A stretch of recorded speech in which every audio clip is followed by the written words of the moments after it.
बेटा अब हमारी लास्ट ग्लैंड कौन सी हो जाएगी? गॉनेड्स। क्या हो जाएगी? गॉनेड्स, जिसके अंदर हम क्या पढ़ेंगे? Testis and ovary. क्या पढ़ेंगे हम? Testis and ovary. ये दोनों ग्लैंड भी कैसी हो गई हमारे पास में? हेट्रोक्राइन ग्लैंड हो गई है। और किसके अंदर मिलेगी? पेयर में मिलेगी। किसके अंदर मिलेगी? ये भी पेयर में। टेस्टिस किसके अंदर मिलती है? मेल के अंदर। और ओवरी किसके अंदर मिलती है? फीमेल के अंदर। टेस्टिस का स्ट्रक्चर कैसा है, ओवरी का स्ट्रक्चर कैसा है, ये हम हमारे बात करेंगे किसके अंदर? रिप्रोडक्टिव सिस्टम के अंदर, जो हमारा नेक्स्ट चैप्टर होगा हाउ डू ऑर्गेनिज्म रिप्रोड्यूस के अंदर। तो हमें यहाँ पे जो मेन नोट करना है, हमें जो याद करना है, उसके हम हार्मोन्स बात करेंगे। क्या बात करेंगे बेटा? हम इसके हार्मोन्स। तो 3 ग्लैंड हमने पेयर में पढ़ी, अडर्नल ग्लैंड पढ़ी, फिर हम कौन सी ग्लैंड पढ़ी बेटा? Testis and ovary. ये हेट्रोक्राइन ग्लैंड है। टेस्टिस क्या करेगी? स्पर्म भी रिलीज करेगी, और क्या भी रिलीज करेगी बेटा? हार्मोन भी।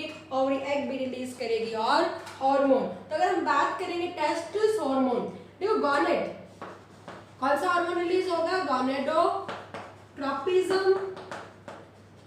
ठीक है, gonadotropism releasing hormone, gonadotropic releasing hormone GnRH, जो कौन करेगा? हाइपोथैलेमस करेगा। पिट्यूटरी ग्लैंड कौन सा करेगा? Stimulating hormone. तो कितने हो गए हैं? 2। एक LH हो गया और एक क्या हो गया? FSH हो गया, ल्यूटिनाइजिंग हार्मोन। और एक कौन सा हो गया? Follicular stimulating hormone. ठीक है बेटा, फॉलिक्यूलर स्टिमुलेटिंग हार्मोन। और ये हार्मोन यहाँ से निकले, ये इसने टेस्टिस को स्टिमुलेट किया सिक्रीट करने के लिए, और किसको स्टिमुलेट करेगा? ये ओवरी को स्टिमुलेट करेगा टू सिक्रीट देयर हार्मोन्स। तो आई मेरी बात समझ में यहाँ तक? टेस्टिस मेल में, ओवरी फीमेल में, हेट्रोक्राइन पेयर के अंदर गॉनेडोट्रोपिक रिलीजिंग हार्मोन व स्टिमुलेटिंग हार्मोन व, ये 2 टाइप के थे, luteinising and follicular stimulating hormone. Okay बेटा, ये दोनों ही किसको स्टिमुलेट करें? टेस्टिस को। और ये किसको स्टिमुलेट करेगा? ओवरी को स्टिमुलेट करेंगे दोनों। मैंने यहाँ पे एरो लगा दी FSH, ये दोनों हार्मोन इसको भी करेंगे और इसको। इसमें मेन जो रोल होता है ल्यूटिनाइजिंग हार्मोन का ज्यादा रहेगा एज कंपैरिजन टू FSH। ठीक है, क्लियर? अब हम सबसे पहले बात करेंगे टेस्टिस के बारे में। किसके बारे में बात करेंगे हम? यहाँ पर टेस्टिस के बारे में बात करेंगे। जो टेस्टिस होती है, इसको मेन जो आते हैं टेस्टिस, अगर हम इसको कट करते हैं तो यहाँ पर जैसे कट किया मैंने टेस्टिस को, तो सेमिनिफेरस ट्यूब्यूल आएंगे बेटा। इसके अंदर क्यूब लाइट सेल्स होंगी और बाहर ये स्पेस होगा। इस स्पेस को हम इंटरस्टिशियल स्पेस कहेंगे। क्या कहेंगे? स्पेस को हम इंटरस्टिशियल स्पेस कहेंगे। एक बात के लिए याद रखना, जो इन सेमिनिफेरस ट्यूब्यूल के बीच में है, क्योंकि इसका पूरा डिटेल स्ट्रक्चर मैं आपको रिप्रोडक्शन में करवाऊंगी। इंटरस्टिशियल स्पेस होगा, तो इस स्पेस में सेल्स हैं, और इन सेल्स को हम क्या कहेंगे? इंटरस्टिशियल सेल्स कह देते हैं। या साइंटिस्ट जिसने बताया था, लेडिक साइंटिस्ट थे, तो इसलिए इसका हम क्या कह देंगे? लेडिक सेल्स भी कह देंगे। और ये वाली जो सेल्स होगी वो स्पर्म रिलीज करेगी, और यहाँ पर जो सेल्स होंगी उन्हें इंटरस्टिशियल सेल्स कहा गया है, लेडिक सेल्स कहा गया है, जो क्या हार्मोन, कौन से हार्मोन रिलीज करेंगी? मेल हार्मोन्स रिलीज करेंगी। कौन सा हार्मोन रिलीज करेंगी? Male hormone. Mainly the influence of LH hormone. ये हार्मोन किसके ऊपर काम करेगी? LH। और FSH होगा वो यहाँ वाली सेल्स पे काम करेगा। ठीक है बेटा, और ये सेल्स क्या करवाएगी? स्पर्म को रिलीज करवाने में हेल्प करवाएगी। बट हार्मोन के लिए मेन हार्मोन कौन सा हो जाएगा? LH हार्मोन हो जाएगा। LH हार्मोन लेडी सेल्स को स्टिमुलेट करेगा टू सिक्रीट द हार्मोन। और मेल हार्मोन को कॉमनली याद रखना बेटा, commonly male hormone are known as androgen steroid. कौन से केमिकल के बने होते हैं हमारे अंदर male and female hormone? Steroid जो केमिकल होगा बेटा, आप केमिस्ट्री में डिटेल में इनका स्ट्रक्चर पढ़ोगे स्टेरॉइड्स का। तो हमने क्या कहा? ये कॉमनली क्या कहा जाएगा? एंड्रोजन। और कॉमन हार्मोन जो मिलेगा वो क्या मिलेगा? टेस्टोस्टेरोन मिलेगा। क्या मिलेगा? मेल में टेस्टोस्टेरोन हार्मोन मिलता है, टेस्टिस से टेस्टोस्टेरोन। तो टेस्टोस्टेरोन क्या काम करता है? इंपॉर्टेंट काम क्या करेगा? मेल के अंदर it help in development of secondary sexual characters, secondary sexual character in male, male के अंदर सेकेंडरी सेक्सुअल कैरेक्टर के डेवलपमेंट के लिए मेनली कौन रिस्पॉन्सिबल होगा? टेस्टोस्टेरोन रिस्पॉन्सिबल होगा। क्या होगा? टेस्टोस्टेरोन। जब प्यूबर्टी स्टेज आती है तो मेल में चेंजेस होते हैं, वही चेंजेस सेकेंडरी सेक्सुअल कैरेक्टर कहलाए जाएंगे। बेटे सेकेंडरी सेक्सुअल, प्राइमरी सेक्सुअल सब रिप्रोडक्शन में बहुत अच्छे से डिटेल में हम करवाएंगे। तो सेकेंडरी सेक्सुअल कैरेक्टर क्या होगा? जो प्यूबर्टी के टाइम पर, जब आपकी 14 से 15 साल की उम्र आती है, तब आपके अंदर जो चेंजेस देखने को मिलते हैं लड़कों में, वो क्या होंगे? सेकेंडरी सेक्सुअल कैरेक्टर है। भाई क्या चेंजेस हुए हैं? मूंछ आ जाना, दाढ़ी आ जाना, शोल्डर चौड़े हो जाना, आते हैं ना, शरीर पे बाल आने शुरू हो जाते हैं, चेस्ट रीजन पे, आर्मपिट रीजन पे, तो उसे हम क्या कहेंगे? Secondary sexual character. आवाज मोटी हो जाती है, तो उन सब के लिए कौन रिस्पॉन्सिबल है? टेस्टोस्टेरोन। तो very common question, which hormone is responsible for development of secondary sexual character in male? तो आपका आंसर क्या हो जाएगा? टेस्टोस्टेरोन हो जाएगा। It also help in the formation of sperm में भी रोल प्ले करेगा। It also help in the formation of sperm. Sperm की फॉर्मेशन में भी क्या करता है? ये अपना रोल प्ले करेगा। बट इंपॉर्टेंट रोल क्या होगा? Development of secondary sexual character in male, beard, mouth tick, ठीक है, ऑन द आर्मपिट, आवाज थोड़ी थिक हो जाना, मोटी हो जाना, शोल्डर ब्रॉड हो जाने, ये सब कैरेक्टर किसके अंदर आते हैं? मेल के अंदर। तो उनके लिए कौन रिस्पॉन्सिबल हो जाएगा? टेस्टोस्टेरोन। तो ये आपको टेस्टिस के बारे में याद रखना है। इंटरस्टिशियल स्पेस होगा, यहाँ पे सेमिनिफेरस ट्यूब्यूल्स है, ठीक है, और यहाँ पे आप कभी के लिए ये याद रखो इंटरस्टिशियल स्पेस, और इसके बीच जो सेल्स होंगे इंटरस्टिशियल सेल्स, और यहाँ पे साइंटिस्ट ने लेडिक सेल। तुमसे क्वेश्चन पूछ रहे हैं टेस्टोस्टेरोन इज सीक्रेटेड फ्रॉम, तो आंसर क्या हो जाएगा? लेडिक सेल या इंटरस्टिशियल सेल्स, और कॉमनली एंड्रोजन कहा जाता है। एंड्रोजन ये क्या है? Mainly testosterone which help in the development of secondary sexual character in male and also help in the formation of sperm. Second अगर हम बात करेंगे तो हम यहाँ पे क्या पढ़ेंगे बेटा? बोलो कौन सी हो गई हमारी सेकेंड? ओवरी। क्या हो गई हमारे पास में? ओवरी हो गई है। ओवरी किसके अंदर मिल रही है? फीमेल के अंदर। अब ओवरी का भी हम डिटेल में रिप्रोडक्शन में ही पढ़ेंगे। अगर हम बात करेंगे यहाँ ओवरी, फीमेल में जब ये ओवरी डेवलपमेंट होता है तो वहां पे हमें दो तरह की मतलब काफी सेल्स मिलेंगी। एक हम बोलेंगे फॉलिकल सेल्स, जो मैच्योर होगी उसे हम ग्राफियन फॉलिकल सेल्स कहेंगे। एक बार के लिए याद रखना, बाकी आपको ओवरी के बारे में पूरा याद हो जाएगा। तो अगर हम यहाँ आपको ओवरी का डिटेल स्ट्रक्चर करवाने लग गए तो हमारे पूरी ग्लैंड जो इनके फंक्शन है वो सारे के सारे रह जाएंगे, क्योंकि वो हमें रिप्रोडक्शन के अंदर ही करने हैं, ठीक है। तो ग्राफियन फॉलिकल्स कहेंगे यहाँ पे। और एक होते हैं जैसे ग्राफियन फॉलिकल रप्चर होगा तो ओवर रिलीज हो जाएगा, यहाँ से ओवर रिलीज हो जाएगा। फिर उसके बाद जो बचा हुआ पार्ट होगा ग्राफियन फॉलिकल का एक येलो पार्ट में कन्वर्ट हो जाएगा, उसे हम कॉर्पस ल्यूटम कहेंगे। क्या कहेंगे? कॉर्पस ल्यूटम कहेंगे। आई बात देखो, ग्राफियन फॉलिकल कौन सा हार्मोन था? FSH, यहीं से लिया गया है, फॉलिकल स्टिमुलेटिंग हार्मोन। ध्यान रखना, सीधा रखना नहीं बेटा बिल्कुल भी। और में क्या होंगे? ग्राफियन फॉलिकल्स होंगे, और ग्राफियन फॉलिकल से जैसे ही रप्चर हुआ ओवर निकला तो जो इसका बचा हुआ पार्ट कॉर्पस ल्यूटम में चेंज हो जाएगा, जो कैसा कलर का होगा? येलो कलर का होगा। ल्यूटम से ल्यूटेनाइजिंग हार्मोन क्या लिया गया है? ल्यूटेनाइजिंग हार्मोन लिया गया है, जिसे हम क्या कहेंगे? LH कहेंगे। FSH किसको स्टिमुलेट करेगा? ग्राफियन फॉलिकल को। किसको स्टिमुलेट करेगा? ग्राफियन फॉलिकल को। और यहाँ से कौन सा हार्मोन रिलीज होगा? एस्ट्रोजन। ऑस्ट्रोजन भी कहते हैं, एस्ट्रोजन भी मोस्टली आप कहीं पे कुछ लग जाएगा, वो हटा दिया गया है, ठीक है। तो ये एस्ट्रोजन ऑस्ट्रोजन एक ही चीज है, एस्ट्रोजन आजकल लिखा मिलेगा। और ल्यूटेनाइजिंग हार्मोन किसको करेगा? कॉर्पस ल्यूटम से। और क्या रिलीज करवाएगा?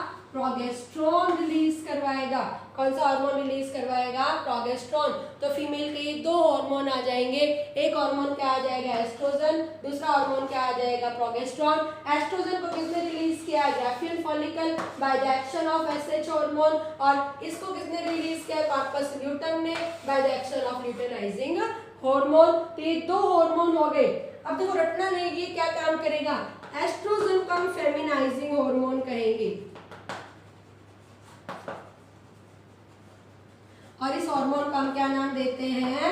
प्रेगनेंसी हार्मोन कहेंगे। इस हार्मोन का हमने क्या कहा, pregnancy hormone, and this hormone is known as feminising hormone.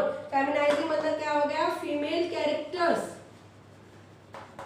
वहां तो मेल में एक ही था टेस्टोस्टेरोन, तो वही सारे काम कर रहा था।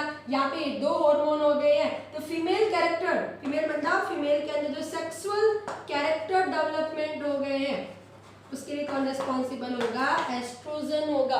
एस्ट्रोजन को फेमिनाइजिंग से ले लेना कि जो हमारे अंदर क्या हो गया, फीमेल के अंदर सेकेंडरी सेक्सुअल कैरेक्टर। फीमेल में सेकेंडरी सेक्सुअल कैरेक्टर क्या आते हैं, ब्रेस्ट डेवलपमेंट होना, मेंस्ट्रुएशन साइकिल आ जाना, आवाज पतली हो जाना, ठीक है, और हिप्स के ऊपर क्या होता है, फैट चौड़ी हो जाती है, पेल्विक बोन्स वाइड हो जाती है।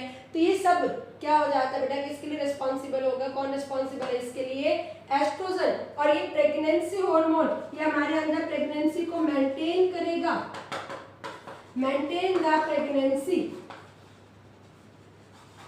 Maintain the pregnancy. ये प्रेगनेंसी को मेंटेन करता है। किस तरह से मेंटेन करेगा, सारा रिप्रोडक्शन में आएगा। यूट्रस की वॉल को थिक बनाए रखता है ताकि वहां पे इम्प्लांटेशन अच्छे से हो और फर्दर डेवलपमेंट एक बच्चे की अच्छे से हो। तो उसके लिए कौन रिस्पॉन्सिबल होगा, प्रोजेस्टेरोन। और फीमेल के अंदर जो फीमेल कैरेक्टर के डेवलपमेंट के लिए कौन रिस्पॉन्सिबल है, एस्ट्रोजन। और जब दोनों ये वाला पीक पर होता है तो ओवर रिलीज करवाने में, एग को रिलीज करवाने में भी इसका भी रोल होगा।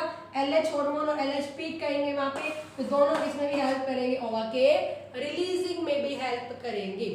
ठीक है बेटा, आई मेरी बात समझ में। तो हमने किसके हार्मोन पढ़े, ओवरी के। तो ओवरी के अंदर आपको यहाँ पे क्या सेल रखनी, कितनी सेल याद रखनी है, दो।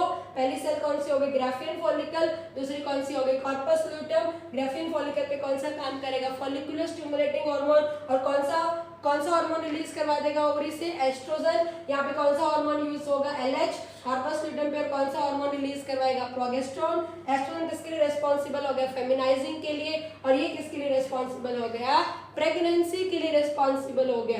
क्लियर बेटा, वेरी गुड। तो एक बार हम फटाफट रिवाइज करेंगे इन गॉनेड्स के बारे में, ठीक है। फिर हमारे पास जितनी भी ग्लैंड्स थे हमने सारा पढ़ लिया है, और हमारे नेक्स्ट वीडियो के अंदर एक फीडबैक मैकेनिज्म और एक्स्ट्रा हार्मोन्स हम बताएंगे जो दूसरी ग्लैंड रिलीज करेगी। तो फटाफट से हम बात करेंगे, हमने क्या पढ़ा है यहाँ पर, गॉनेड्स। गॉनेड्स के अंदर हमने क्या पढ़ा, एक टेस्टिस, और एक हमने क्या पढ़ा बेटा, ओवरी पढ़ा। ओवरी किसके अंदर है, फीमेल में। टेस्टिस किसके अंदर है, मेल में। दोनों किसके अंदर है, पेयर है ये, और दोनों एक ऐसी ग्लैंड है, हेट्रोक्राइन ग्लैंड है, ठीक है। टेस्टिस में मैंने कौन सी सेल्स बताई आपको, वेरी गुड, इंटरस्टिशियल सेल, हम क्या नाम दे रहे हैं, लेडिक सेल्स, साइंटिस्ट के नाम से। यहाँ मैंने आपको दो सेल बताई है, एक तो क्या होगा, ग्राफियन फॉलिकल्स, और एक क्या होगा बेटा, corpus luteum. Okay, yellow colour का होगा। यहाँ पे LH एंड FSH दोनों में ज्यादा कौन करेगा, LH करेगा। और कौन सा हार्मोन रिलीज करवाएगा, टेस्टोस्टेरोन। यहाँ पे कौन सा हार्मोन काम करेगा, FSH हार्मोन काम करेगा। और ये कौन सा हार्मोन रिलीज करवा देगा, एस्ट्रोजन। और यहाँ पे कौन सा हार्मोन करेगा, LH, और क्या करवा देगा, प्रोजेस्टेरोन। दोनों ही को बनाने में, और ये एक्स स्पर्म को बनाने में भी रोल प्ले करेगा। बट ये मेल के अंदर सेकेंडरी सेक्सुअल कैरेक्टर्स के लिए, और ये इस हार्मोन को हम क्या कह रहे हैं, फेमिनाइजिंग हार्मोन। क्या कह रहे हैं इसको हम, फेमिनाइजिंग हार्मोन। और प्रोजेस्टेरोन को हम क्या कह रहे हैं, प्रेगनेंसी। ये प्रेगनेंसी को मेंटेन करेगा, और ये फीमेल के अंदर सेकेंडरी सेक्सुअल कैरेक्टर की डेवलपमेंट के लिए रिस्पॉन्सिबल, और ये मेल इनके अंदर। ठीक है बेटा, इसी के साथ हमारी पूरी की पूरी ग्लैंड पढ़ ली हमने। हाइपोथैलेमस पढ़ा, क्विक रिवीजन लेंगे हम सारी ग्लैंड्स का। हाइपोथैलेमस को हमने क्या कहा, मास्टर ऑफ मास्टर ग्लैंड का बेटा। उसके बाद हमने क्या कहा, हमारे पास में पिट्यूटरी ग्लैंड हो गई है। पिट्यूटरी ग्लैंड को हमने मास्टर ग्लैंड का, जो स्टिमुलेटिंग हार्मोन रिलीज करेगी और डिफरेंट ग्लैंड को स्टिमुलेट कर रही थी, ठीक है। पिट्यूटरी ग्लैंड में हमने 3 लोब पढ़े, anterior, middle and posterior. Posterior is the direct secretion था, जिसके अंदर हमने ऑक्सीटोसिन पढ़ा, और क्या पढ़ा, ADH पढ़ा। ADH water and ion balancing के लिए, और ऑक्सीटोसिन को मिल्क हार्मोन या बर्थ हार्मोन का। और हमने एंटीरियर लॉब में क्या पढ़ा, ग्रोथ हार्मोन पढ़ा। और हमने क्या पढ़ा, प्रोलैक्टिन। प्रोलैक्टिन मिल्क को बनाने के लिए, इसको हमने मिल्क हार्मोन का। ऑक्सीटोसिन को मिल्क इजेक्टिंग हार्मोन कहेंगे, ठीक है। ग्रोथ हार्मोन ग्रोथ के लिए रिस्पॉन्सिबल, अगर उससे रिलेट हो गया, ज्यादा हो गया तो हमें डिजीजेंट ड्वार्फिज्म या एक्रोमेगली हो सकता है, अगर कम हो गया है तो ड्वार्फिज्म हो सकता है। ठीक है, बाकी जो हमने हार्मोन पढ़े वो कौन से पढ़े, स्टिमुलेटिंग हार्मोन पढ़े, फिर हमने पीनियल ग्लैंड पढ़ी जो स्लीप हार्मोन मेलाटोनिन को रिलीज कर रही थी, फिर हमने थायराइड पढ़ा, थायराइड के अंदर हमने थायरोक्सिन एंड कैल्सिटोनिन पढ़ा, कैल्सिटोनिन कैल्शियम को बैलेंस करने के लिए और थायरोक्सिन बेसल मेटाबॉलिक रेट को बैलेंस करने के लिए, और उसके पीछे पैराथायराइड थी तो पैराथायरॉइड हार्मोन रिलीज किया जो कैल्शियम एंड फास्फोरस को मेंटेन करने के लिए रोल प्ले कर रही थी। देन हमने हमारे हार्ट के पास थाइमस ग्लैंड पढ़ी, थाइमस थाइमोसिन हार्मोन रिलीज कर रही थी जो क्या कर रहा था हमारे अंदर टी लिम्फोसाइट को मैच्योर करने में हेल्प करवा रही थी, जो एंटीबॉडीज बनवाएगी बी लिम्फोसाइट्स और इम्यूनिटी प्रोवाइड करवाएगी। ठीक है, एजिंग से भी हमने बताया था बूढ़ों के अंदर डिसअपियर हो जाती है जहाँ एजिंग का रीजन बनेगा। उसके बाद हमने पेनक्रियाज पढ़ी, पेनक्रियाज के अंदर जो एंडोक्राइन पार्ट था वो आइसोलेट्स ऑफ लैंगरीहेंस था। हमने वहाँ 4 सेल पढ़ी, अल्फा बीटा डेल्टा और पीपी सेल्स पढ़ी। अल्फा सेल्स ने ग्लूकागन को रिलीज करवाया, ठीक है, और बीटा सेल्स ने किसको करवाया, इंसुलिन। दोनों एक दूसरे के अपोजिट है। ग्लूकागन जब खाना नहीं खाया है, बहुत देर तक फास्टिंग है, तो ग्लूकागन रिलीज होगा, और आफ्टर टेकिंग मील कौन सा हार्मोन रिलीज होगा, इंसुलिन हार्मोन रिलीज होगा, और इंसुलिन ग्लूकोज को ग्लाइकोजन में कन्वर्ट कर देता है, और वो ग्लूकागन ग्लाइकोजन को ग्लूकोज में या फैटी एसिड अमीनो एसिड को किस में कन्वर्ट कर देता है, वो ग्लूकोज के अंदर। क्लियर सारे बच्चों को। अगर इंसुलिन की डेफिशिएंसी हो जाएगी तो क्या हो जाएगा, डायबिटीज मेलिटस। अगर एडीएच डेफिशिएंसी हो जाएगी तो डायबिटीज इंसिपिडस हो जाएगा। ठीक है बेटा। नेक्स्ट उसके बाद हमने कौन सी ग्लैंड पढ़ी आज, अडर्नल ग्लैंड पढ़ी। अडर्नल ग्लैंड में हमने अडर्नल कॉर्टेक्स एंड मेडुला पढ़ा, मेडुला में हमने एपिनेफ्रिन एंड नॉरएपिनेफ्रिन पढ़ा, और उसके बाद हमने कॉर्टिकॉइड्स पढ़े, mineral corticoids, glucocorticoids and 6 corticoids पढ़े। फिर हमने इससे रिलेटेड डिसऑर्डर पढ़े, एडिशन डिसऑर्डर, कुसिंग सिंड्रोम पढ़ा। देन हमने क्या पढ़ा बेटा वहाँ पे, विरिलिज्म एंड फेमिनाइजेशन पढ़ा, और लास्ट हमने क्या पढ़ लिया यहाँ पे, gonad, testis and ovary. Testis से टेस्टोस्टेरोन और ओवरी से एस्ट्रोजन एंड प्रोजेस्टेरोन। ठीक है बेटा, आई होप आपको ये सारी ग्लैंड समझ में आ गई होगी। और नेक्स्ट वीडियो के अंदर जो हमारा आखिरी वीडियो होगा इस वाले टॉपिक से रिलेट, और फिर हमारे पूरा का पूरा चैप्टर खत्म हो जाएगा, जिसमें हम feedback mechanism board point view से बहुत इंपॉर्टेंट है, आता है 3 साल से कंटिन्यू आ रहा है, और एक्स्ट्रा आपको एनटीसी पॉइंट व्यू से कि हमारी किडनी ने जेरेनिन हार्मोन रिलीज किया, हमारे इंटेस्टाइनल ग्लैंड भी 1-2 हार्मोन रिलीज करेगी, तो हम उन हार्मोन्स के बारे में आपको बताएंगे। ओके बेटा।